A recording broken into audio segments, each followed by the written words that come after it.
Hari ini saya diminta Bapak Presiden untuk menyampaikan keputusan Bapak Presiden mengenai gaji ke-13 untuk tahun 2020. Seperti diketahui bahwa gaji ke-13 itu sudah dianggarkan di dalam APBN tahun anggaran 2020 dan itu ada di dalam Undang-Undang APBN.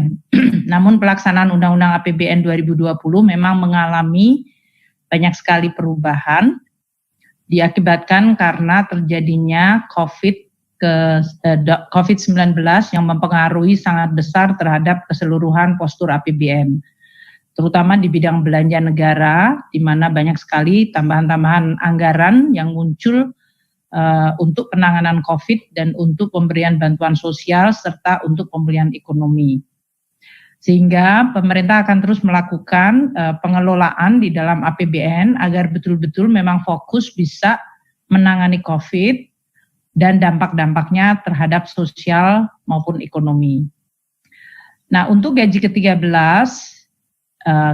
kita mempertimbangkan bahwa pada kuartal ketiga ini, yaitu sesudah terjadinya COVID dan kemudian dideklarasikan sebagai pandemik dan kemudian langkah-langkah PSBB yang dilakukan di berbagai daerah membuat keseluruhan perekonomian kita dan kegiatan-kegiatan baik dari sisi permintaan, konsumsi masyarakat, konsumsi dari ekspansi investasi dari perusahaan semuanya mengalami tekanan yang sangat dalam.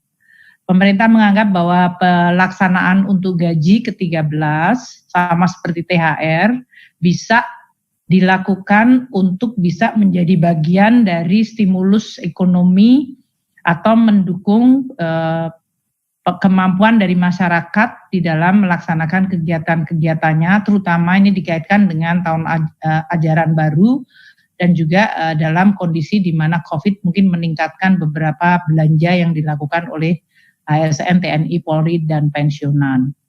Sehingga pembayaran gaji ke-13 ini sekarang dilaksanakan sebagai bagian dari stimulus perekonomian kita.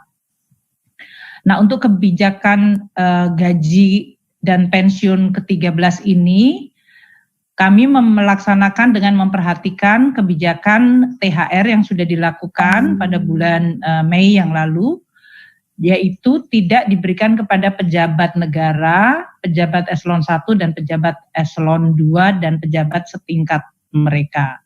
Namun gaji dan pensiun ke-13 diberikan kepada seluruh ASN, TNI, Polri yang berada di tidak masuk dalam kategori tadi pejabat negara eselon 1, eselon 2 dan pejabat setingkatnya.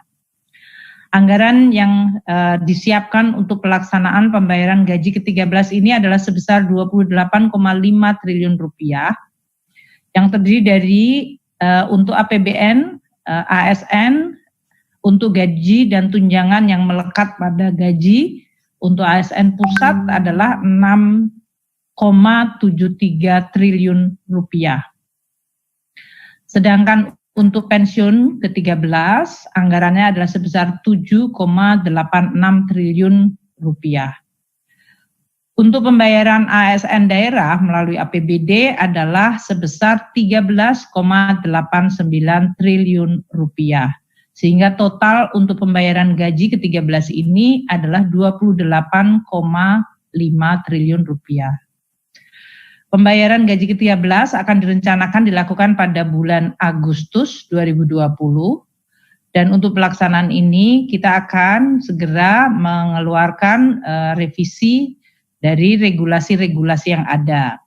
Pemberian gaji ke-13 adalah didasarkan pada peraturan pemerintah nomor 35 2019 tentang perubahan ketiga atas PP 19 tahun 2006 tentang pemberian gaji, pensiun, dan tunjangan ke-13 untuk pegawai negeri sipil, prajurit, dan tunjangan prajurit TNI dan anggota Polri serta pejabat negara dan penerima pensiun atau tunjangan.